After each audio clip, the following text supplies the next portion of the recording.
afternoon, and thank you for joining us for the 24th webinar in the Offshore Wind series, Learning from the Experts. I'm Kate McClellan-Press, Senior Project Manager for Environmental Research on NYSERDA's Offshore Wind team. And it is my pleasure to be joined today by today's experts, Rebecca Karp and Andel Koester with Karp Strategies. Before I introduce our speakers, a few reminders for participants and some background on this webinar series. Next slide, please. Firstly, if you are experiencing any technical issues, please contact Sal Graven at the email address on the bottom of this slide. This webinar is being recorded, and the recordings and presentation slides for all webinars in the Learning from the Experts series will be available on NYSERDA's website at the address on the slide. All participants have been muted. We will have time for Q&A following the presentation, so please use the Q&A function to submit your questions for the speakers. Next slide, please. New York State is working to advance the responsible and cost-effective development of at least 9,000 megawatts of offshore wind by 2035. Offshore wind is a critical component in achieving the state's goals of 70% renewable sources of electricity by 2030 and 100% zero emissions electricity by 2040. While offshore wind has been providing clean energy to other parts of the world for several decades, this industry is brand new to New Yorkers. To provide interested stakeholders and members of the public with accessible, impartial information and opportunities for engagement on specific topics of interest, NYSERDA is hosting this educational webinar series called Learning from the Experts to connect the public with independent experts in key topics in offshore wind. We endeavor to select learning from the expert speakers based on their expertise, not necessarily for an alignment of opinions with NYSERDA or the state of New York. If you would like to suggest a topic or speaker for a future webinar, you can email us at offshorewind@nyserda.ny.gov. Please note that the views and opinions expressed in this presentation are those of the presenters. Next slide, please. It is now my pleasure to introduce Rebecca and Andel. Rebecca Karp is Managing Principal and CEO of Karp Strategies. Utilizing a data-driven, qualitative, and place-based approach to planning, Rebecca has grown her WBE, SBE, and DBE certified company into one of the leading women-owned urban planning and real estate advisory businesses in New York. Rebecca is a board member of the Center for Urban Pedagogy and an adjunct professor at Columbia University School of Preservation, Architecture, and Planning. Rebecca is an alumna of Interrise's Strategic Steps for Growth MBA at NYU Stern, MIT DUSB, Bowdoin College, and Coral Leadership New York. Rebecca began her career as a policy advisor on workforce and economic development, resiliency, and transportation at city and regional agencies. Andel Koester is director at Karp Strategies, where she leverages more than 15 years of experience empowering nonprofits, local government, and business leaders to use data, technology, and evidence-based public policy to solve society's most pressing challenges. Andel leads strategy consulting projects, including the firm's work with Equinor, for which she oversees community economic development strategy, stakeholder engagement, and policy advisement related to their U.S. offshore wind projects. Her work has won awards from the U.S. Department of Housing and Urban Development and USDA, the Committee Encouraging Corporate Philanthropy, and a Webby. Andel holds a Master in Public Policy from the Harvard Kennedy School of Government and a BA in International Studies from Emory University, and was a Coro Fellow in Public Affairs in New York. Thank you all for joining us today, and now over to you, Rebecca and Andel. Wonderful. Thank you so much, Kate. All right, I'm doing a quick movement to the next slide. Let's see, we're having a little bit of technical slowdown over here, but I think it'll catch up with us as we get going. So just thank you again to NYSERDA and Kate for the invitation to speak today on this topic that we know is so critical toward the growth of New York's renewable energy sectors.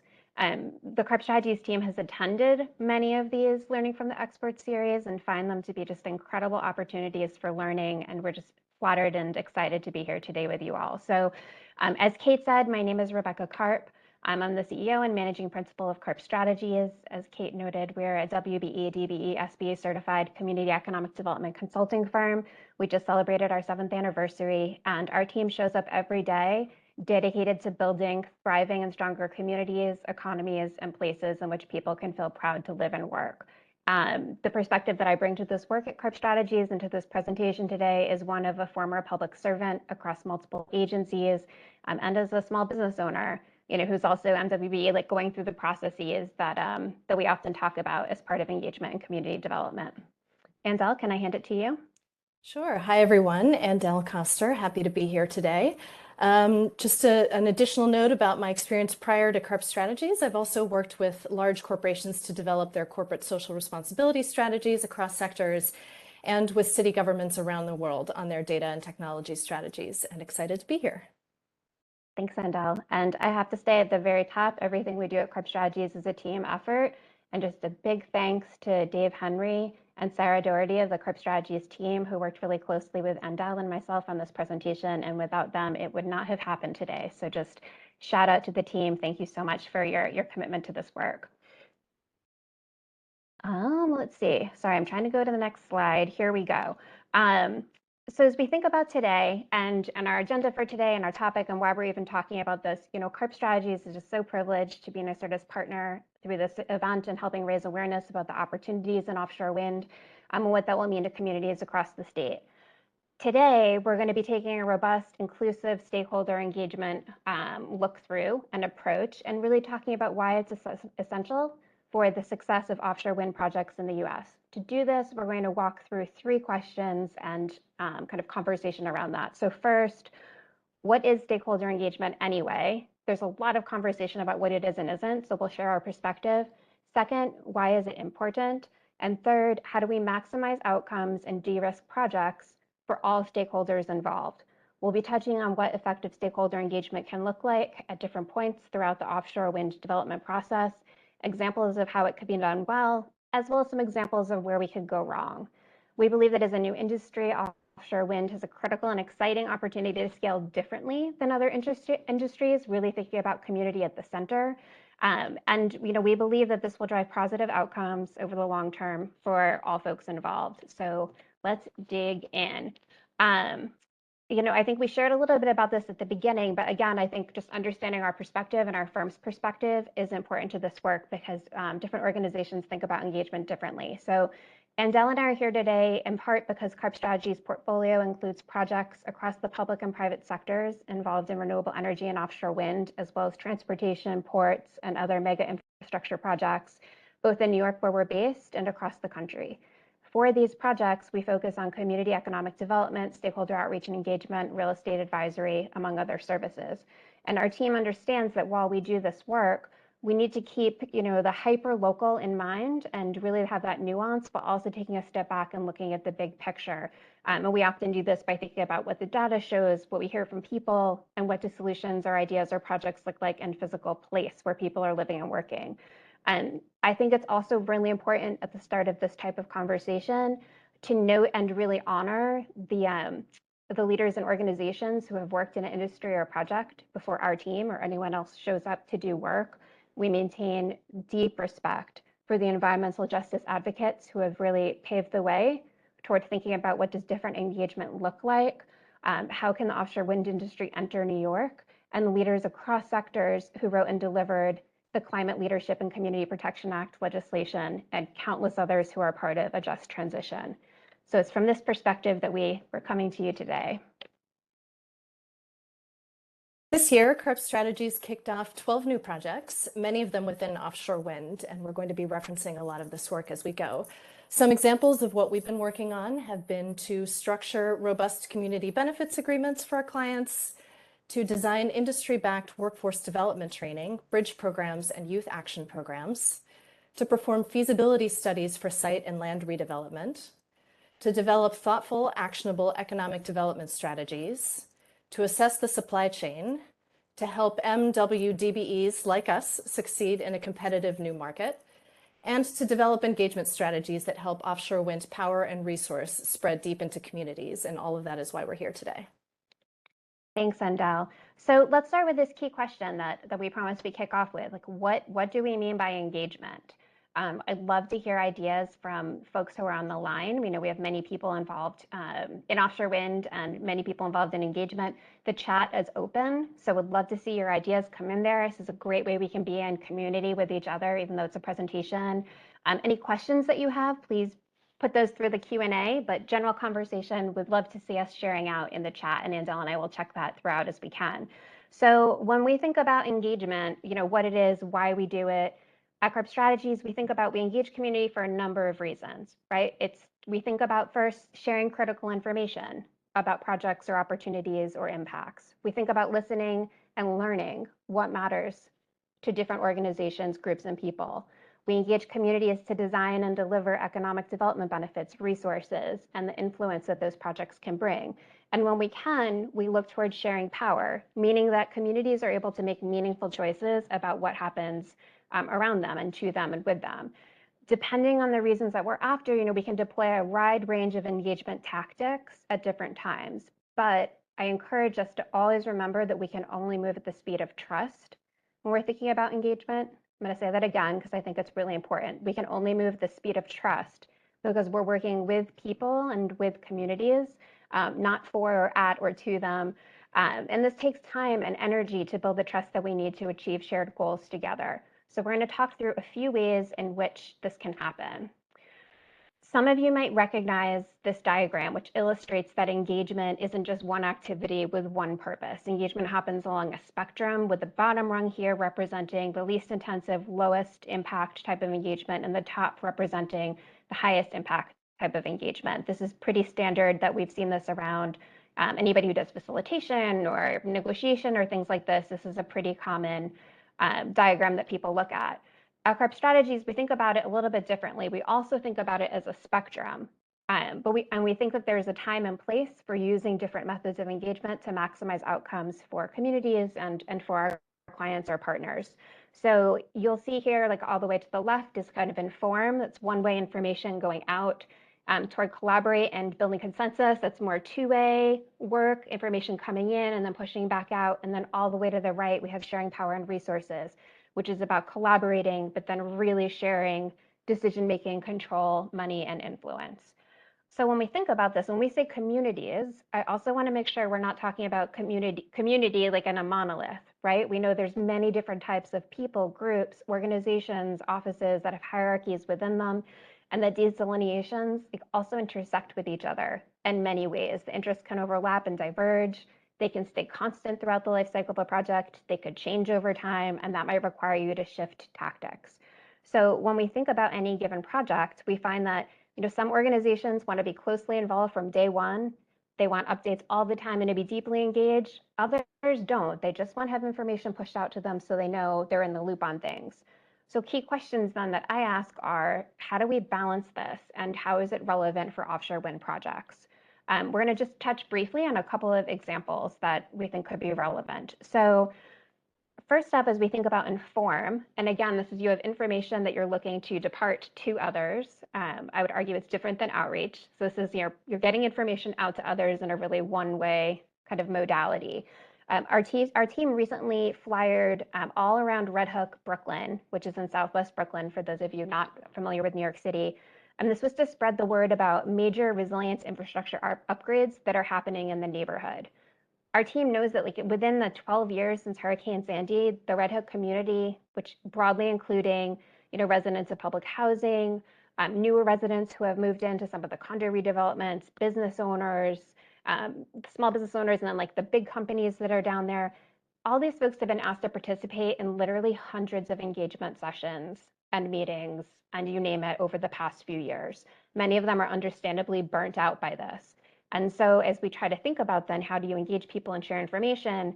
They still need to know what's happening on their streets, but we want to think about a way to not tax people's time. So with this in mind, our team identified and reached out to key community leaders and community hubs, small business owners, public housing leaders, and conducted an email and social media campaign. And everything that was distributed was in Spanish, Mandarin, and Cantonese, again, to really think about ensuring access as we were pushing information out. So with this kind of engagement method, with a goal to inform, that really made sense, for this particular project. In other cases, stakeholders may want the opportunity to participate more actively in group conversations, to work iteratively, or even build consensus around development decisions. For example, they might want to do this around the planning activity happening related to offshore wind. This requires a more collaborative, multi-stakeholder approach. One example of this is in Middletown, Connecticut. We wanted to get meaningful feedback on the city's riverfront master plan To do this, our team facilitated 2 citywide community workshops and more than 10 focus groups with stakeholders. This iterative process led to a significant range of stakeholders giving their perspective, the design team going through deep learning, and together ensuring that everyone's values, ideas, and concerns were incorporated into the project. Let's keep moving further along the spectrum. So as we get towards sharing power and resources, this is an area we often get a lot of questions about. So, I mean, ultimately, all of these forms of engagement, we would argue, can, if done with true intent, result in some type of power sharing and resources, because the more that you know about what's happening in your community, the more you know about the opportunities that are, the more opportunities then you have to respond and engage in a way that makes sense for you. We're going to talk about this specifically for offshore wind projects in a second, but I think an example project that could be useful just for conversation for us to think about is a project that Karp Strategies did out in Brownsville, Brooklyn, a project we're super proud of. And it was really thinking about the renovation and expansion of a local library branch. So we worked together with the New York City Department of Design and Construction, DDC, and LTL Architects, who are the lead designers on the project, to really think about how can we meaningfully engage with community members in a way that works for them, where they can really give direction and feedback to the design team so that the library that will ultimately be designed and built best meets their interests. And so through kind of deep community engagement, through really creative methodologies, which we'll see some examples of in a second, and we were able to really put the community, and again, multiple community members and organizations in a position of power, telling us what they needed, wanted, and expected from their library. This was then incorporated into the library design, and that's what's being funded and built by the city, which is pretty extraordinary and different from how many design and construction projects go. Ultimately, implementing all of these different forms of engagements can be hard, and it takes a long time. Here we see a range of engagement activities conducted for a hypothetical project over 2 years, 104 weeks. It's a lot. And to do it well, it takes, as with everything, time, money, and people. When it comes to time, engagement should be commensurate with the life cycle of your project. Some engagement, like the first example we mentioned, can happen in just a couple of meetings or days. In other cases, it's about relationships that are built over the course of years. It takes money. Again, depending on the project and the nature of the issues you're solving for, engagement can cost a little, or it can call for a significant financial investment in a community. And it takes people. As Rebecca noted, we can only move at the speed of trust, and that's a question of people. It's labor-intensive work that requires dedicated staff to cultivate and own these relationships. When organizations fail to calibrate these investments appropriately, they introduce tremendous risks to their projects. We'll talk more about those later. Next slide.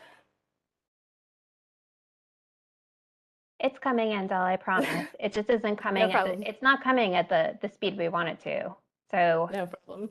I think we got you very now. apropos.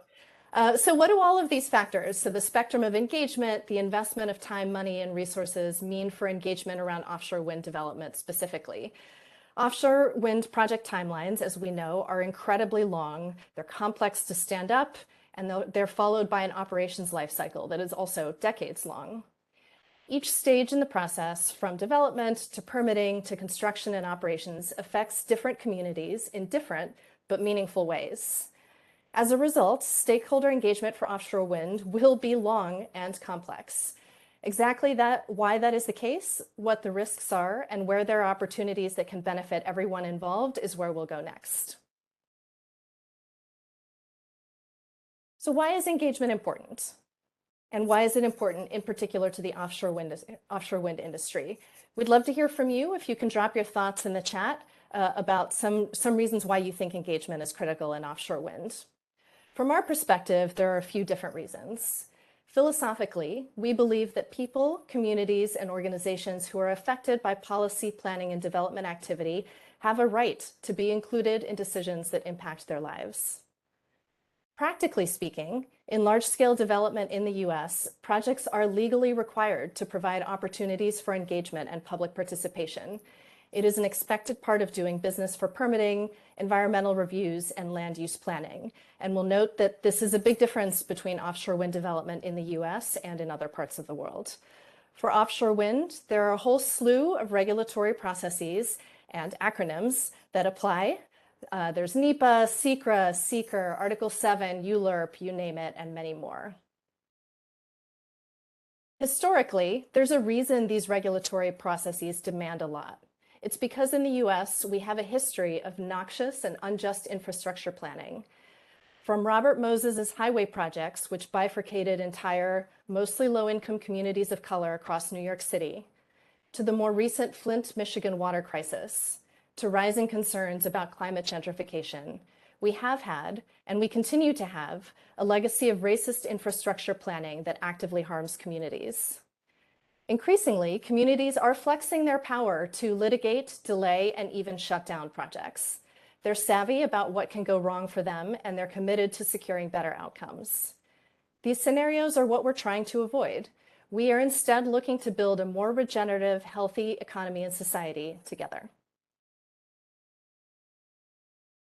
I want to take a minute just to dig in a little bit more to some of the themes that Andel just introduced, because to us, these are fundamental to how we show up when we think about engagement in offshore wind, and we would suggest that this could be fundamental for you all as well from each of your organizations. So as we know, the offshore wind industry is very new here in the US, and by virtue of its role in the fight against climate change, it really presents us with a unique opportunity to engage with communities and engage with each other in the industry in a very different way.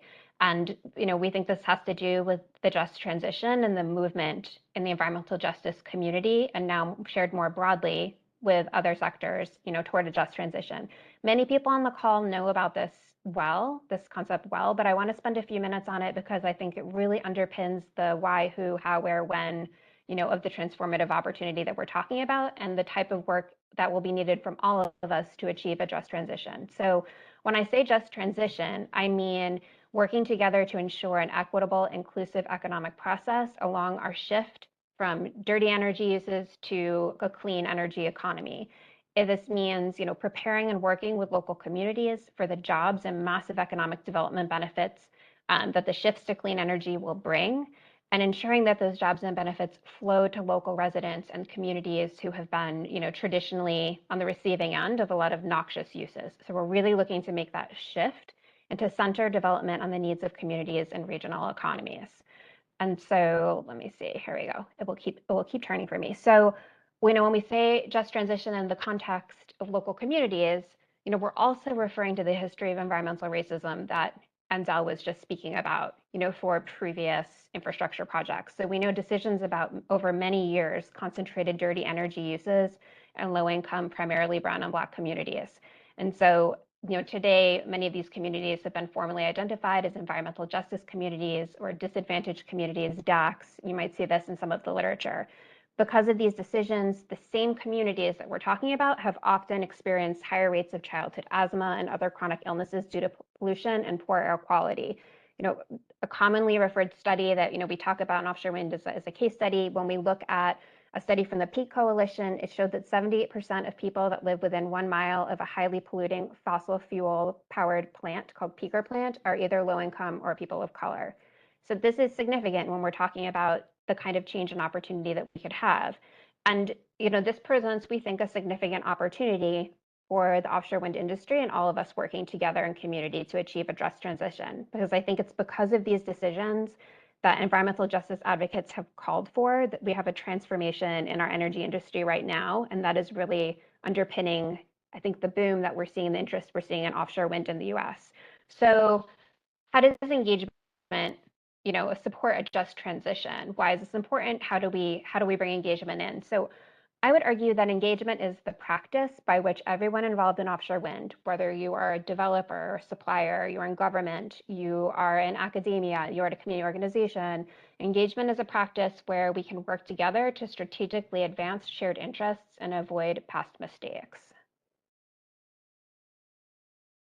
At the same time as we talk about what engagement is and how it can advance the just transition, it's important to draw some distinctions.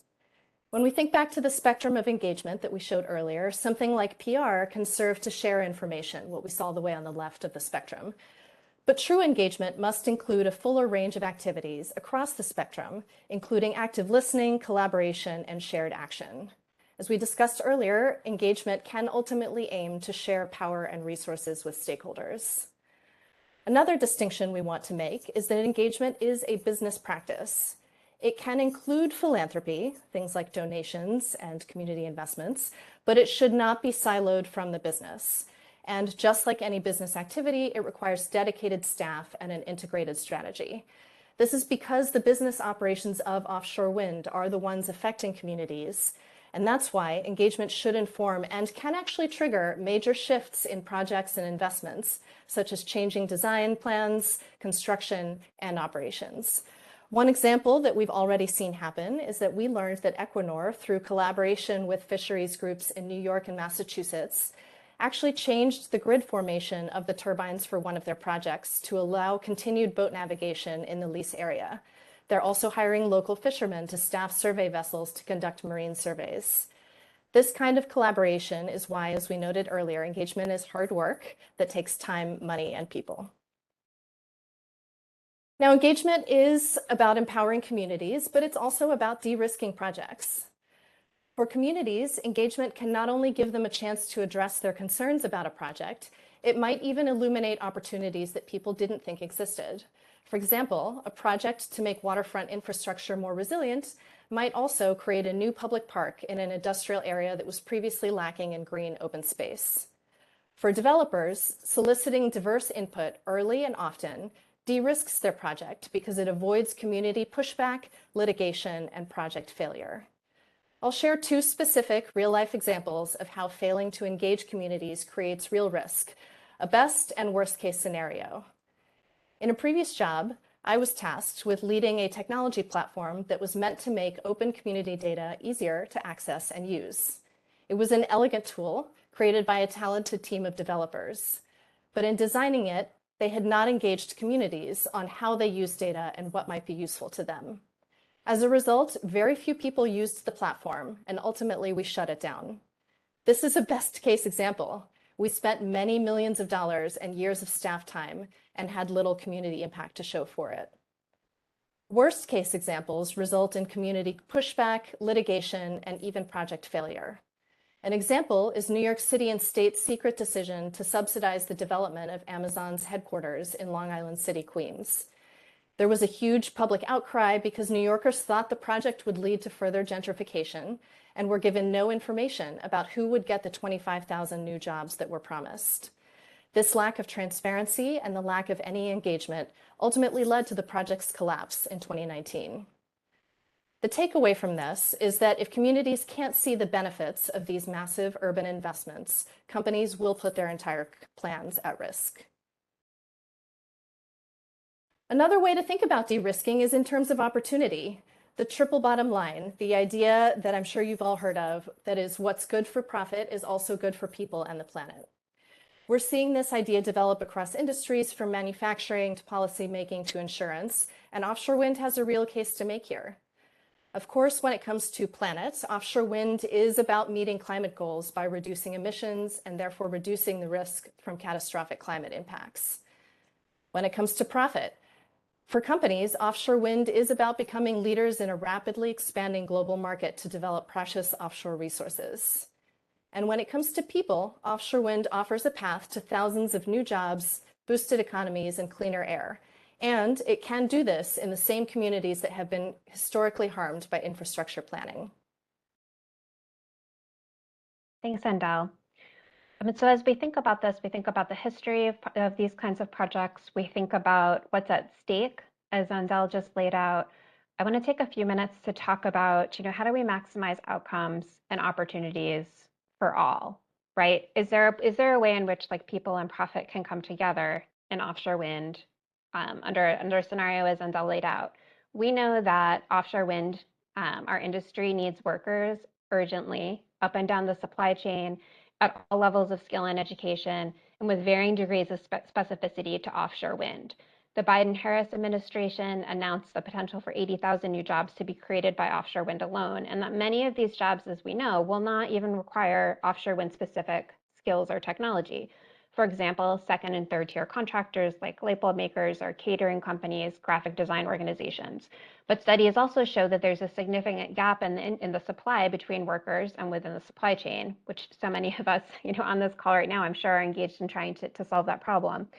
So as we're thinking about supporting the industry at scale and the speed with which we need to meet our renewable energy targets, one of the ideas that Andel and I want to offer today is that as we move farther to the right side of that spectrum of sharing power and resources and consensus building and deep investment, that workforce and economic development are two key ways in which all involved in offshore wind can be engaging with the community. So again, really shifting our mindset that sometimes flyering is what's needed and sometimes meetings and workshops are what's needed, but sometimes it's developing real programs and making real financial commitments.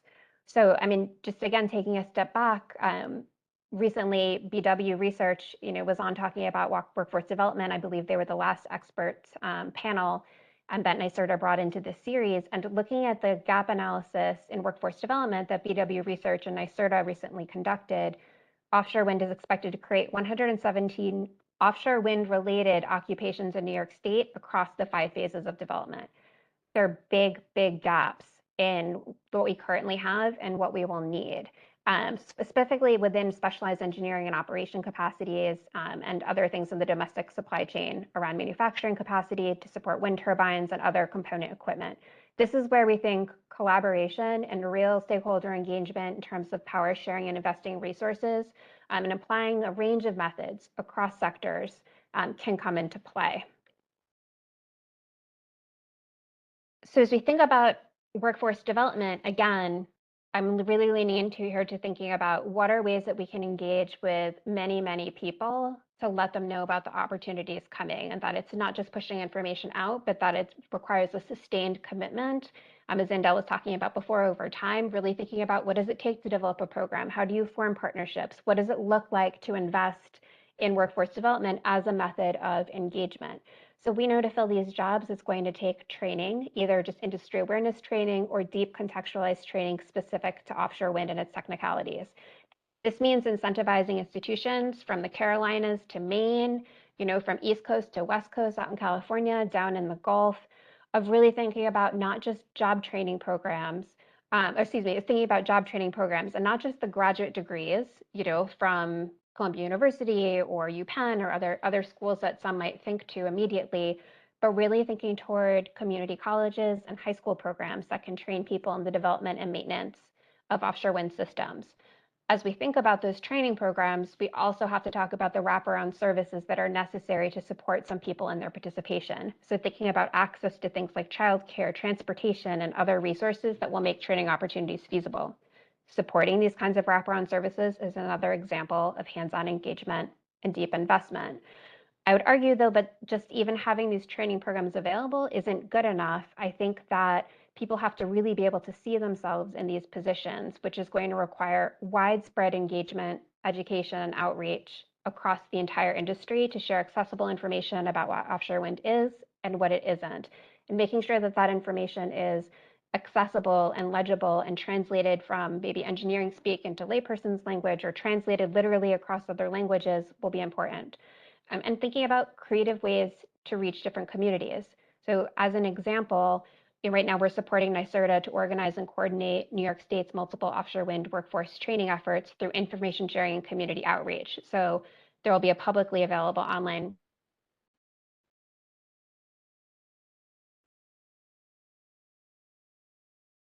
repository that shares toward access to positions in the offshore wind industry. We're deploying a suite of strategic community engagement workshops to support information sharing and community education about offshore wind. And over the past 2 years, we had worked with NYSERDA to develop a really innovative youth education program centering kids and teens in the future of climate change and offshore wind, which is like a free open source curriculum and training program available for use. So by engaging communities in this way and really thinking about different types of education, outreach, workforce development initiatives, and supporting those, we're creating the connections that we think will power the offshore wind industry forward in New York State, pun intended. Another kind of opportunity that offshore wind brings is around economic development, which is of course tied to workforce development, but different. This means that businesses of all kinds, from manufacturers to construction companies, professional services firms, support businesses, will be the ones to drive economic growth alongside offshore wind. But as with workers, there are gaps in the supply chain.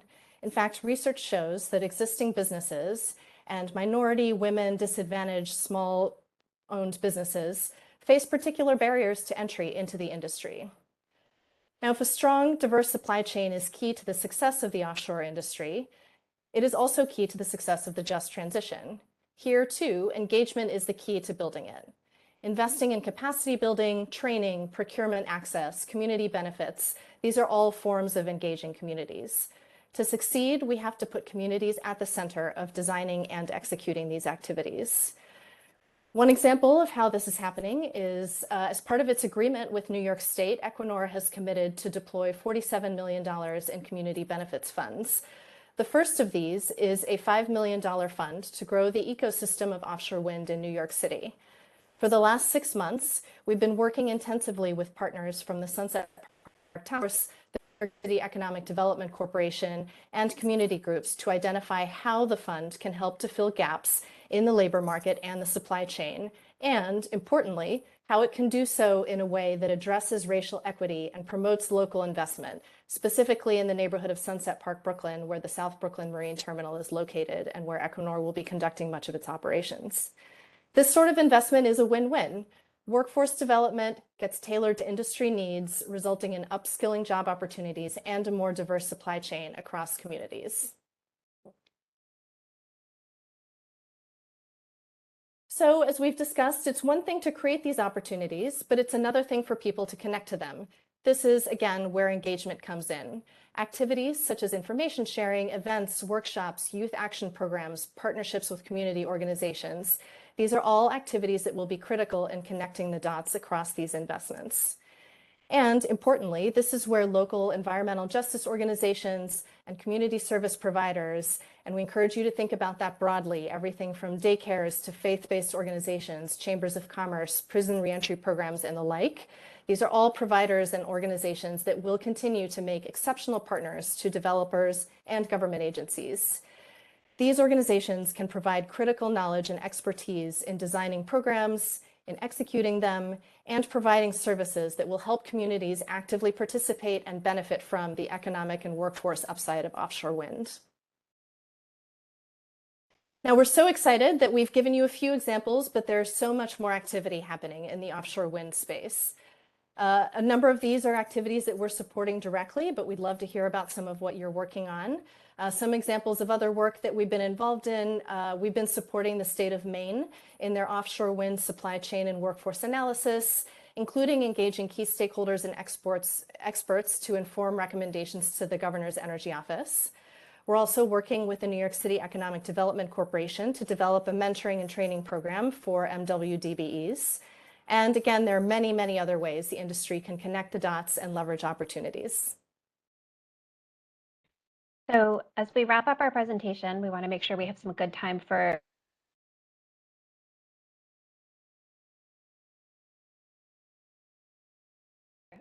this is like scratching the surface on what engagement could be and what community development and investment could really look like.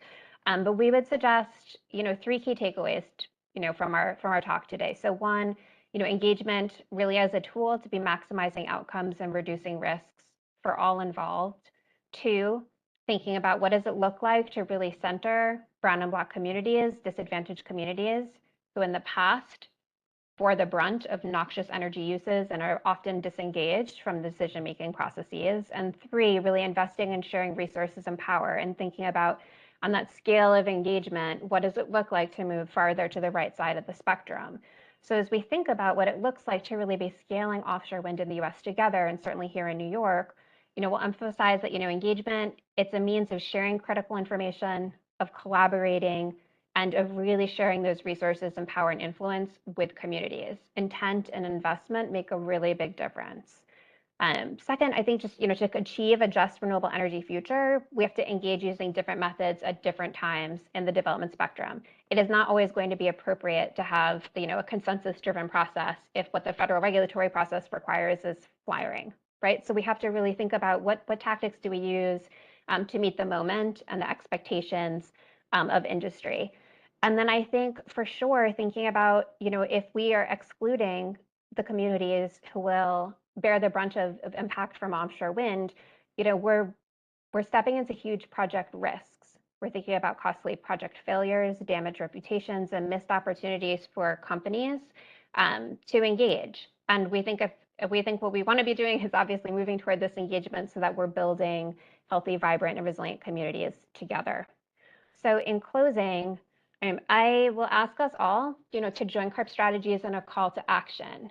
And as we think about engagement for your offshore wind projects, whether you are a developer or you're at a university, if you're a government agency, if you're a consulting firm, if you're a tier 3 contractor, we think this all can apply to you. So think about how to engage in different ways over time, again, to really meet the moment, what will be most effective, how can you keep being transparent, what does iteration look like, and what does real partnership and relationship building mean. Second, to really partner with environmental justice and frontline leaders, to learn from their expertise and their experience, to make sure they're compensated for their work and the time that they might spend working with you. And lastly, to really build solutions in partnership, with communities, which we know will be really essential, especially as companies are coming over from abroad and thinking about how to do business in the US. So as we end this call to action today, where we're looking forward to getting into questions in the Q&A, would also love to see in the chat ideas being shared. So how have you incorporated some of these actions into your work? What has been the outcome? Any lessons learned that you would offer, to colleagues on the line? We'll look for your feedback in the chat. So with that, I'll say thank you. Our contact information is here. We'd be delighted to keep the conversation going and keep in touch with folks on the call. I saw a request to share the presentation. We can absolutely make a PDF available and ask NYSERDA to help share that. And I think that wraps our conversation today. And Kate, I know there's some things coming up you wanted to touch on before we go into Q&A. Oh, Kate, you're muted.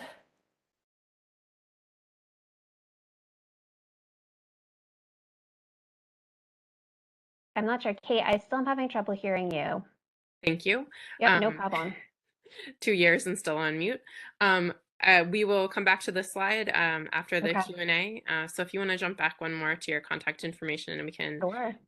We have about 20 minutes for Q&A, and I would encourage people, if you have questions, we've seen some in the chat, you can also put your questions into the Q&A for an anonymous question, and I would love to kick us off with some of the questions that we've seen in the chat. One of the first ones we received was, can you kind of talk a little bit more about the extent that you advise tailoring outreach models based on demographic and economic capabilities of a community? That's a great question. So engagement tactics or methodologies depending on the socioeconomic or demographic makeup of a community, is that right? Yes. Okay, great. So maybe I'll start and then Andel, please jump in. I would say yes, full stop. We absolutely would think about tailoring it. And I think one of the first things that we do is our homework. So looking at who lives, works, plays, has been displaced from, is trying to enter into any particular geography, that history is really important, understanding who's there. And I would say, I would really encourage you to look not just at the quantitative data, but also the qualitative information. So doing that asset mapping analysis and gap analysis to say, who are are there organizations that are based in this community who are advocating for residents? Are there faith-based organizations? Are there other community organizations or city agencies present? What other initiatives are going on? And use that to help inform the strategy that you might put forward. I think there are some communities that have been hit up again and again and again for big transportation projects, big infrastructure, batch plants and peaker plants, and I think that knowing that and having that understanding going in is really important to be able to speak, humbly and with respect, and doing the best you can to do your homework before you get in the room. Andel, what do you think? Yeah, I think that's right. And I think what's important is to do that combination of that desktop research, that database research, but also understand qualitatively what's happening in that community. I think one related thing to keep in mind for offshore wind is that offshore wind is a new industry, but the community is not new and development is not new. And community members may not distinguish between offshore wind developers or even between offshore wind developers and developers in other industries. So it's really important to do your homework, but to have that both quantitative and qualitative sense of a community's history. I think that's a great segue into, communities are being asked to weigh in on not just offshore wind, but other projects. And you've talked already about stakeholder fatigue. What are some of the ways that communities can be supported, for those that are being asked to weigh in on multiple projects, consistently, but also to support bringing in other organizations who might not have been part of those past conversations? Yeah, one of the first things that I would say is not always the most popular when I say it, but I believe it, so here we go. I think we should be paying people for their expertise and their time. So, if I am offshore wind developer X and Andel is offshore wind developer Y, and we're both going to go to the same 10 community organizations that are already charged with doing tons of work on behalf of their communities and are often leading national conversations as well as local conversations, their expertise has incredible value, and often groups are asked to participate without compensation. So thinking about how are we compensating organizations for their participation and their feedback? How are we making it as accessible as possible for people to join? Sessions where they're giving feedback. So are we doing it over lunch and bringing lunch for everybody? Are we going to a meeting that they already have organized where we can tack on to the last 15 minutes? Really thinking about what would be most comfortable and necessary for those organizations is kind of where my first thought goes.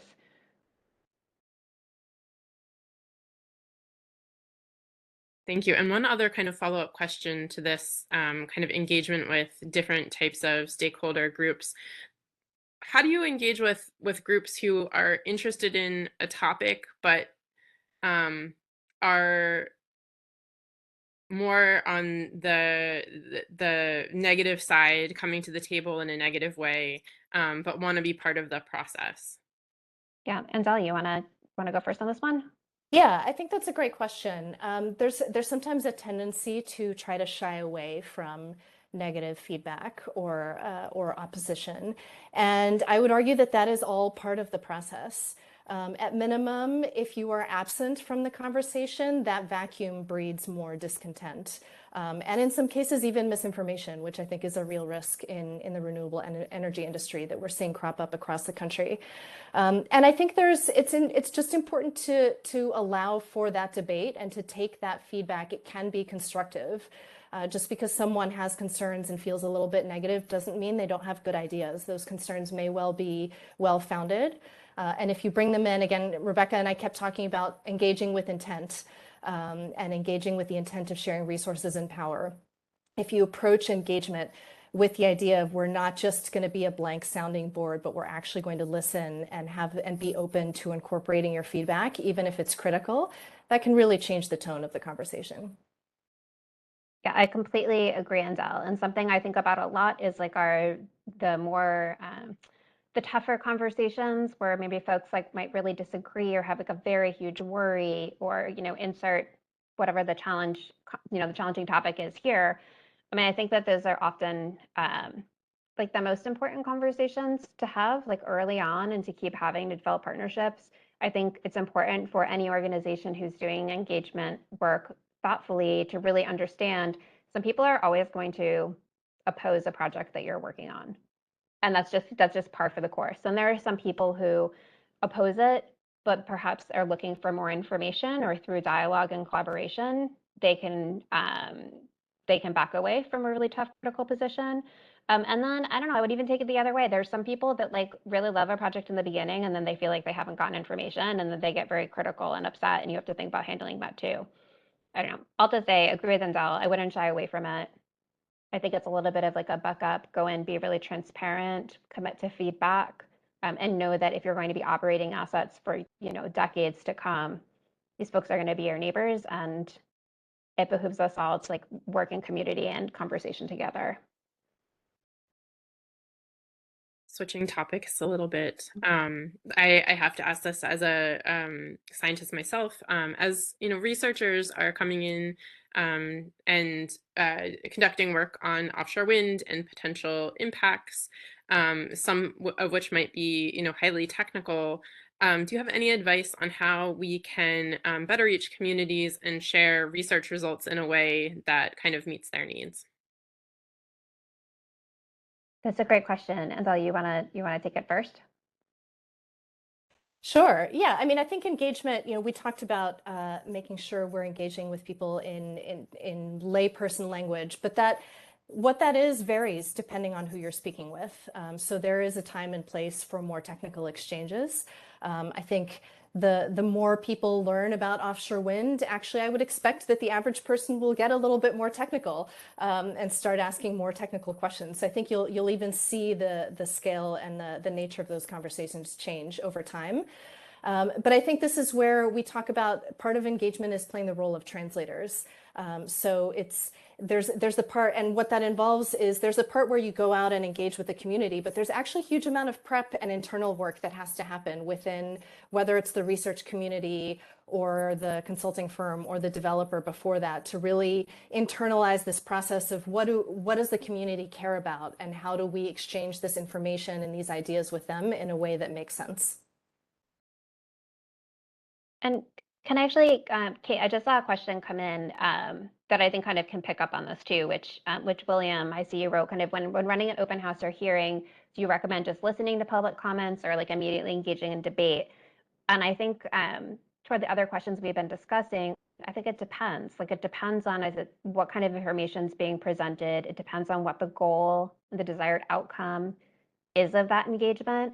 I think for hearings that tend to be much more closely tied to regulatory processes, there's often like a very prescribed methodology for doing that, right? Like you'll have a short presentation.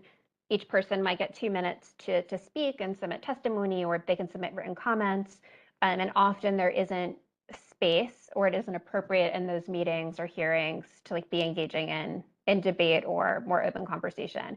I think if you're thinking about like an open house, which in my mind, an open house looks like, I don't know, I guess it's the same as if you were coming to see my apartment. There would be multiple kind of rooms or places you could stop in. You're getting different types of information, each place you stop.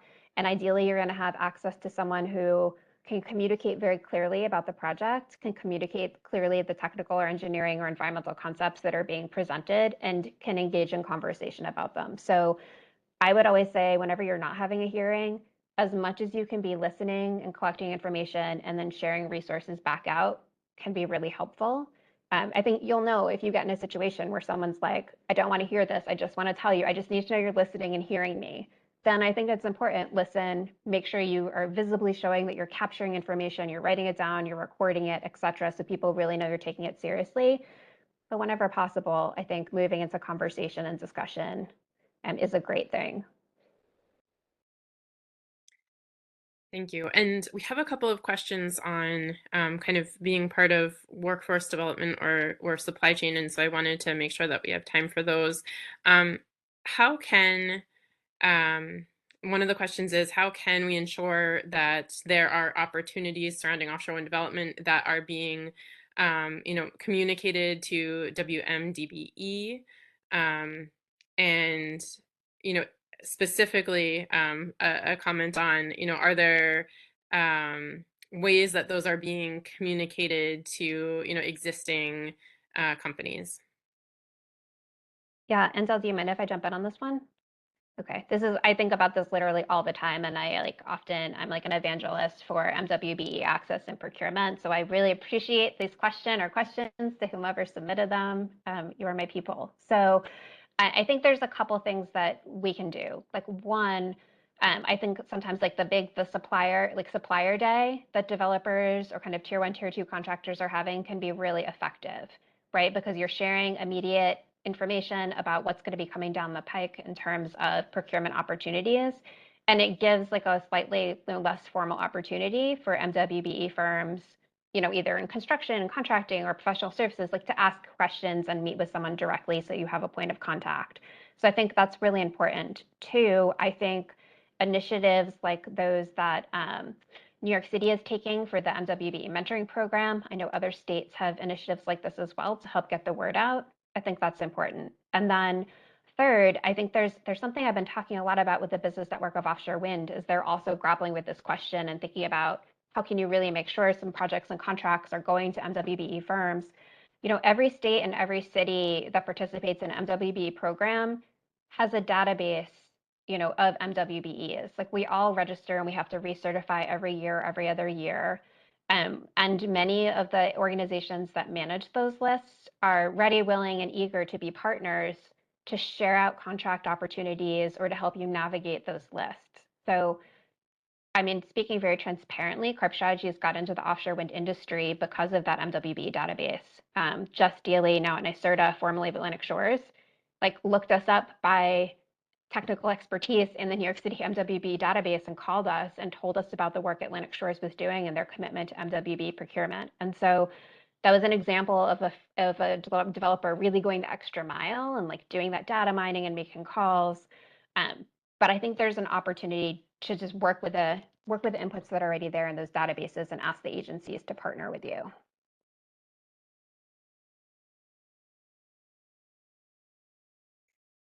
Thank you. And I think we have time for maybe one or two more questions. I'm going to ask, with the return to kind of more in-person events and meetings, what do you see the role for virtual platforms moving forward? Andel, you want to go for it? I feel like you've been right in this conversation lately with like multiple organizations and doing both. So go for it. Yeah, I mean, as with anything else, there's a time and a place, and there are trade-offs to both modalities. Karp Strategies had been advocating for digital engagement for a while pre-pandemic, and obviously it became very salient during the pandemic. But even now in the stage that we're in, we think there are pluses and minuses to both. So obviously meeting in person, we're human beings. There's nothing quite like having a conversation face to face. It allows for a much more kind of natural form of engagement. You can have a little sidebar conversation. You can go deep in the weeds if you want. And it's a way to really kind of humanize a project that can seem very remote and very big. The downside, of course, is that not everyone can get to a community meeting or an open house or an in-person meeting. Work schedules, childcare schedules, any number of issues, it might be raining. All of these things can make it hard to engage in person. And that doesn't mean that those communities and those folks are not worth engaging. And that's where virtual engagement can help to fill in the gaps. It can make it easier for folks to engage. It can make easier for folks who may not feel comfortable in an in-person setting. And acknowledging, of course, that we are still in the pandemic, it may be a safer option for some communities.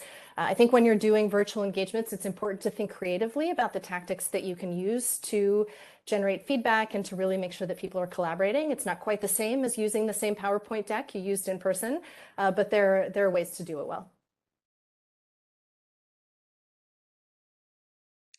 Thank you. And I think with that, we will wrap up. So maybe can you move to the closing slide? Thanks. Everyone, thank you so much for joining us for this Learning from the Experts webinar. A reminder that the webinar recording and presentation slides will be available at nyserda.ny.gov/ osw-webinar-series. Our summer webinars include topics related to movement models, emergency response planning, and equity considerations for offshore wind development. You can register for future webinars through our events page at win.ny.gov. And if you have not already, we encourage you to take a moment to fill out the Learning from the Experts one-year anniversary survey, which was emailed to registrants and can also be accessed at nyserda.ny.gov Offshore Wind Webinar Series. This feedback will be used to inform topics and presenters and to understand opportunities for series involvement. We greatly appreciate your participation and feedback.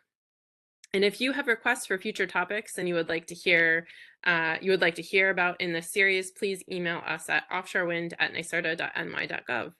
Thank you again for joining us today, and see you next time. Thanks, everybody. Take care. Thank you.